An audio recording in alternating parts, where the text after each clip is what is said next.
എൻ്റെ എൻ്റെ യൂട്യൂബ് ചാനലിലേക്ക് എല്ലാവർക്കും സ്വാഗതം. പക്ഷേ എനിക്ക് ആരും ലൈക്ക് അടിക്കണം കുറവാണ്, സബ്സ്ക്രൈബ് ചെയ്യണം കേട്ടോ.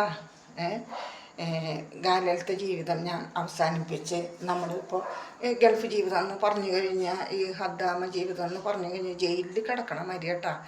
ജയിലിൽ കിടന്ന് 2 വർഷം അല്ലെങ്കിൽ 1 വർഷമൊക്കെ എത്തുമ്പോൾ വരണത് പരോളിന് ഇറങ്ങണമായിട്ടുള്ള സന്തോഷം കേട്ടോ. അപ്പോൾ അങ്ങനെ 2 വർഷം എത്തി അവിടുന്ന് പോരുകയാണ്. അപ്പം ഞാൻ അർബാബിനോട് പറഞ്ഞു, ഇനി വരില്ല കേട്ടോ ബാബാ, ഇനി മോനെ നോക്കാൻ പറ്റില്ല എന്ന് പറഞ്ഞു. ശരി, കുഴപ്പമില്ല, ഞാൻ നോ ഒബ്ജെക്ഷൻ പേപ്പർ തരാമെന്ന് പറഞ്ഞു. എന്നിട്ട് എനിക്ക് അവിടുത്തെ അറബി നോ ഒബ്ജെക്ഷൻ പേപ്പർ തന്നു കേട്ടോ. കാരണം ഇനി മസ്കറ്റിലേക്ക് ചെല്ലണമെങ്കിൽ പ്രശ്നമില്ല എന്നുള്ളത് അറിയിക്കാൻ വേണ്ടി.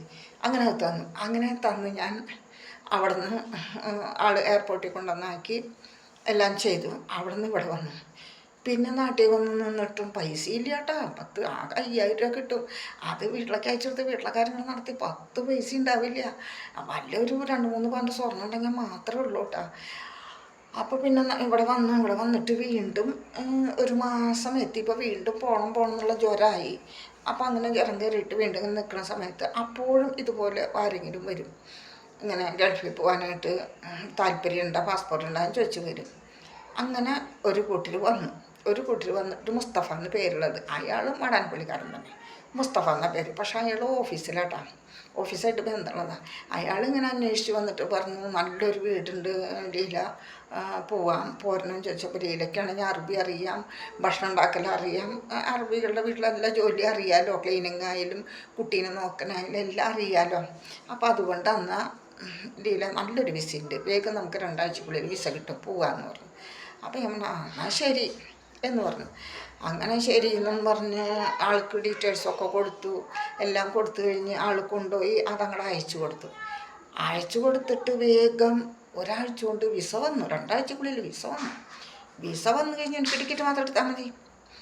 അങ്ങനെ വിസ വന്നപ്പോൾ പോകണതൊക്കെ നെടുമ്പാശ്ശേരി കേട്ടോ. അപ്പം ഞാൻ മദ്രാസിലത്തെ എയർപോർട്ടിൽ നിന്ന് പോയിട്ടുണ്ട്, കോഴിക്കോട് എയർപോർട്ടിൽ നിന്ന് പോയിട്ടുണ്ട്, ബോംബെയിൽ എയർപോർട്ടിൽ നിന്ന് പോയിട്ടുണ്ട്, നെടുമ്പാശ്ശേരിയിൽ നിന്ന് പോയിട്ടുണ്ട്. അപ്പോൾ എല്ലാ എയർപോർട്ടുകളും ഞങ്ങളിട്ട് പോയിട്ടുണ്ട്. അപ്പോൾ ഇത് പോണത് നെടുമ്പാശ്ശേരിയിൽ നിന്ന് തന്നെയാണ്. അപ്പം അങ്ങനെ നെടുമ്പാശ്ശേരിയിൽ നിന്ന് പോയി അവിടെ ചെന്ന് ഇറങ്ങുമ്പോൾ നമ്മളവിടെ ചെന്ന് ഏറ്റവും എനിക്കിഷ്ടമില്ലാത്തത് പ്ലെയിൻ യാത്ര കേട്ടോ.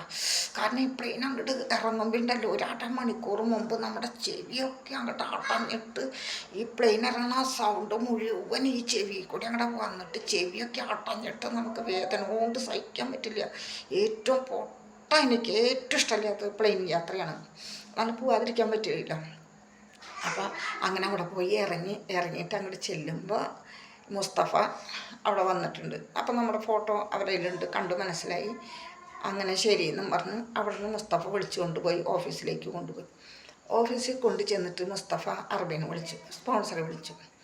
അങ്ങനെ അറബി വന്നു. അപ്പോൾ അറബിയുടെ പേര് റാഷീദ് എന്നാട്ടാ.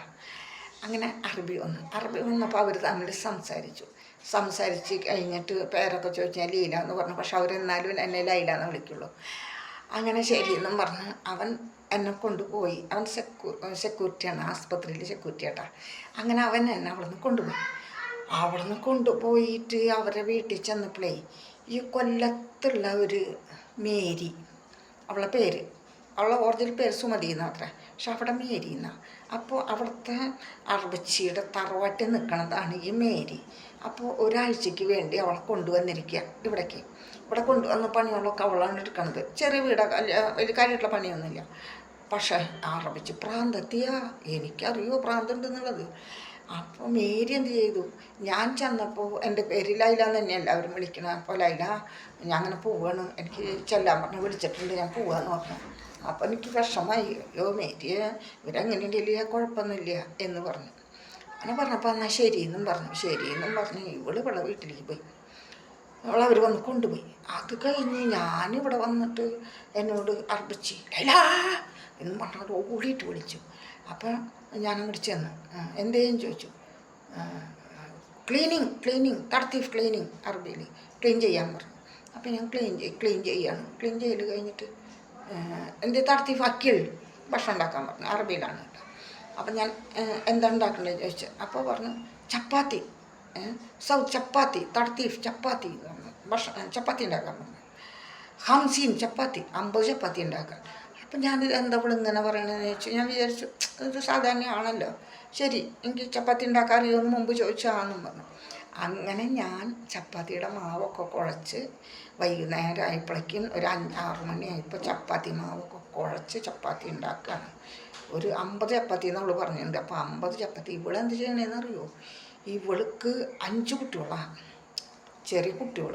ചെറുതെന്ന് പറഞ്ഞാൽ മൂത്തത് 5ൽ പഠിക്കുന്നു, അതിൻ്റെ താഴെയുള്ളത് 4ൽ പഠിക്കുന്നു, 3ൽ പഠിക്കുന്നു, 2ൽ പഠിക്കുന്നു, പിന്നെ ഒരെണ്ണത്തിന് 1.5 വയസ്സും. ഈ 1.5 വയസ്സുള്ള കുട്ടീനെ അവൾ എന്തിട്ട് ചെയ്യുന്നറിയോ? ഇവള് 1.5 വയസ്സുള്ള കുട്ടീനെ പൂട്ടിയിടുക, കാലുമ ചങ്ങലയിട്ടിട്ട് മുറിയുടെ അകത്ത് ചങ്ങലക്കിട്ട് കൊടുക്കുക കുട്ടീനെ. എന്നിട്ട് ഇവള് പോവണ്, സർക്കിട്ട് പോവുക, അടുത്ത വീട്ടിലേക്ക് വർത്തമാനത്തിനൊക്കെ പോവണ്. അപ്പം അങ്ങനെ വിളി ചെന്നിരിക്കുക. അപ്പം ഇവിടെ എന്നിട്ട് വൈകുന്നേരം ഇങ്ങടെ വരും. ആട്ട് അവരോട് ചെന്നിട്ട് പറഞ്ഞു, ചപ്പാത്തി വേണോ? എൻ്റെ ഹദ്ദാമ്മ വന്നിട്ടുണ്ട്, ചപ്പാത്തി ഉണ്ടാക്കും, ചപ്പാത്തി തരാം കേട്ടോ. അതാണ് ഈ 50 എണ്ണത്തിൻ്റെ കഥ പറയുന്നത്. എന്നിട്ട് അവരോട് പറയുമ്പോൾ ആ ശരി. അങ്ങനെ ഇവിടെ വന്നിട്ട് ലൈല എൻ്റെ കളാസ് തർത്തീഫ് അക്കിൽ. അപ്പോൾ എന്നോട് ചോദിച്ചു ചപ്പാത്തി ഉണ്ടാക്കി കഴിഞ്ഞോ എന്ന് ചോദിച്ചു, ഭക്ഷണം ഉണ്ടാക്കൽ കഴിഞ്ഞോ എന്ന് ചോദിച്ചു. ആവുകയെന്ന് പറഞ്ഞു. അപ്പോൾ വേറൊരു പാത്രത്തിലേക്ക് ഒരു 20 എണ്ണം അങ്ങോട്ട് മാറ്റി വെച്ചു. ഇവൾ കൊണ്ടുപോയി അടുത്ത വീട്ടിൽ കൊടുത്തിട്ട് അങ്ങനെ വരികയാണ് കേട്ടോ. അങ്ങനെ അന്നത്തെ ഒരു ദിവസം അങ്ങനെ കഴിഞ്ഞു കേട്ടോ. ഇനി അടുത്ത വിശേഷം അടുത്ത എപ്പിസോഡിൽ പറയാം കേട്ടോ. എന്താണെന്നറിയോ, അവിടെ നിന്നിട്ടാണ് ഞാൻ ജയിലിൽ പോയതും ജയിലിൽ 10 ദിവസം കിടന്നതും പിന്നെ എന്നെ ചാട്ടവാറക്കടി എല്ലാം അവിടെ നിന്നിട്ട് ഞാൻ കുറേ ദുരിതം അനുഭവിച്ചിട്ടാ.